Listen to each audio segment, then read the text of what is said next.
Voici le nord de la Syrie, une région contrôlée par les rebelles. Ici, les besoins médicaux sont immenses et l'aide insuffisante, comme dans ce camp de déplacés non loin de la frontière turque. MSF intervient directement dans le pays et y a ouvert 3 hôpitaux. Ces équipes fournissent aussi des médicaments et assurent une formation aux Syriens qui dispensent les premiers soins aux blessés près du front. Il y a encore quelques mois, ces hommes n'avaient aucune connaissance médicale. À chacune de leurs visites, les médecins urgentistes de MSF doivent montrer et expliquer les gestes essentiels. Donner l'oxygène, de faire une perfusion assez basique, d'arrêter les assainnements importants, mettre les attelles pour les fractures, donner la première dose d'antibiotiques pour les fractures ouvertes et traitement aussi pour les brûlés. L'essentiel de l'aide humanitaire internationale est géré depuis la capitale, Damas, et est distribué dans les zones sous le contrôle du gouvernement. Alors que les conditions de vie s'aggravent dans les territoires insurgés où vivraient environ 7 millions de Syriens, les secours internationaux sont minimes. Pour répondre aux besoins présents dans ces zones, MSF demande aux bailleurs de fonds de soutenir également les opérations humanitaires transfrontalières.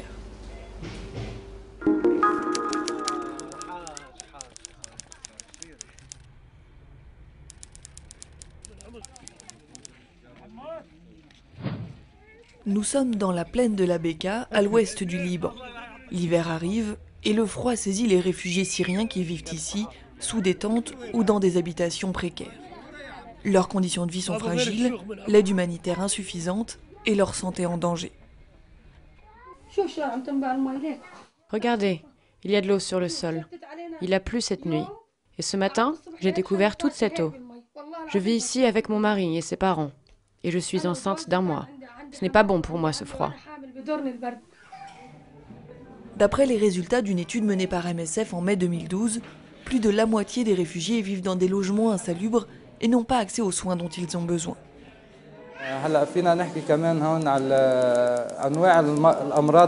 Il fait froid et les familles n'ont pas grand-chose pour se chauffer.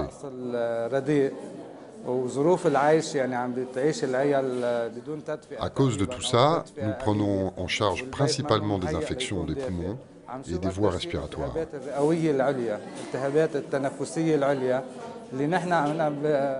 Récemment, il a fait très froid et nous avons eu beaucoup d'enfants avec de fortes fièvres et des infections.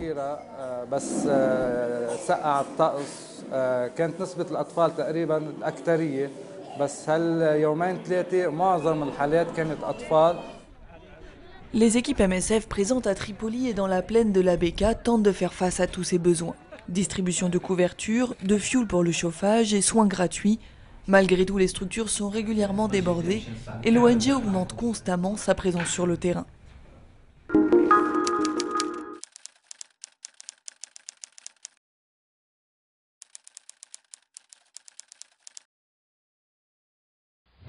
Durant toute la crise malienne, y compris lors de l'offensive militaire, des équipes MSF sont restées au nord du pays afin de maintenir un accès aux soins minimum pour la population. Des unités médico-chirurgicales à Tombouctou, Douenza et à Songo ont permis de prendre en charge les personnes blessées lors des bombardements. Une équipe est aussi arrivée à Kona fin janvier. Au début, on a fait notre première visite avec une équipe de 4 personnes, des médecins et des infirmiers, et on avait des kits médicaux pour répondre à ces besoins. MSF intervient au Nord Mali depuis janvier 2012. Et elle travaille dans l'hôpital de Tombouctou depuis le mois de mars 2012, notamment dans tous les services de l'hôpital, la pédiatrie, la chirurgie, la maternité. Ces dernières semaines, les équipes ont pris en charge 35 blessés à Tombouctou.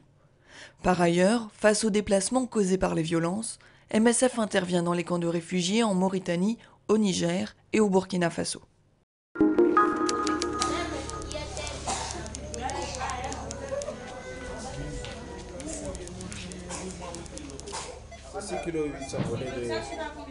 On est en train de faire la prise en charge aussi rapide qu'on peut pour essayer de sauver surtout cet enfant qui est en état de choc, complètement déshydraté. Le docteur Gilles Koupko et son équipe sont engagés dans une véritable course contre la montre.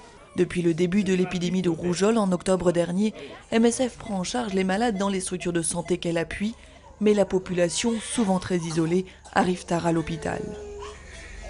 Pour une réponse à une épidémie de rougeole, il y a besoin de traitement des cas simples, de traitement des cas graves et d'actions préventives, principalement en lien avec la vaccination. On devrait pouvoir traiter les patients tôt, ils ne sont pas traités assez tôt, et pour les cas graves, arriver à l'hôpital, il n'y a pas les médicaments nécessaires, parce qu'on peut appeler du life-saving d'enfants atteints très sévèrement. Le système de santé est trop faible pour faire face à l'urgence et la population n'a pas les moyens de se payer les soins lorsqu'ils sont disponibles. Au vu de l'étendue des zones touchées et de l'isolement des populations, MSF a déployé des moyens logistiques importants pour assurer la prise en charge de 16 000 malades et vacciner près de 340 000 enfants. Et alors que l'épidémie n'est pas terminée, les équipes poursuivent leur intervention.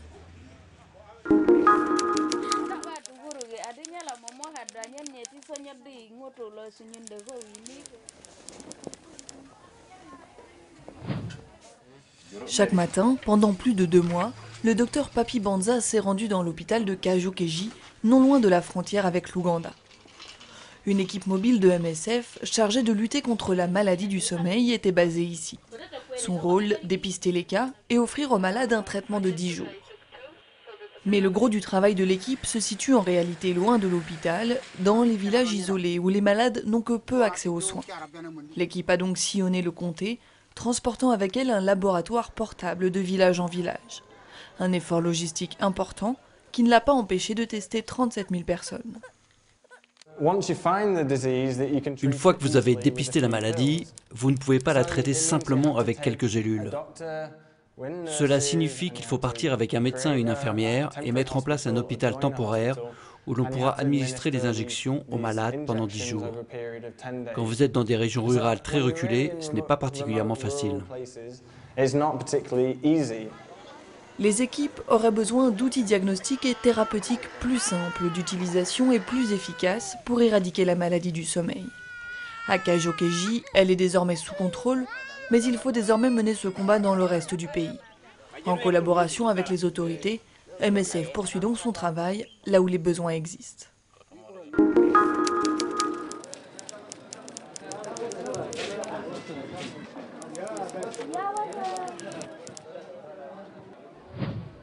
Ces Afghans sont arrivés ici après un long voyage, car dans la province du Helmand, où les cliniques sont rares, il faut parcourir plusieurs dizaines de kilomètres sur des routes dangereuses et parfois minées et traverser plusieurs checkpoints avant d'arriver dans l'hôpital de Bost. Malheureusement, certains patients arrivent à l'hôpital de Bost dans un état très critique. Quand une personne est malade, chez elle, le père refuse souvent de l'emmener à l'hôpital. Il a peur qu'une bombe explose sur le chemin, car il y a des combats dans certains districts. Du coup, les malades ne peuvent pas arriver à l'hôpital à temps. Le premier défi des équipes est donc de réduire le taux de mortalité des patients, malgré l'état critique dans lequel ils arrivent. Chirurgie, maternité, pédiatrie, urgence, le personnel de l'ONG intervient dans tous les départements de l'hôpital et traite plus de 1200 personnes par mois.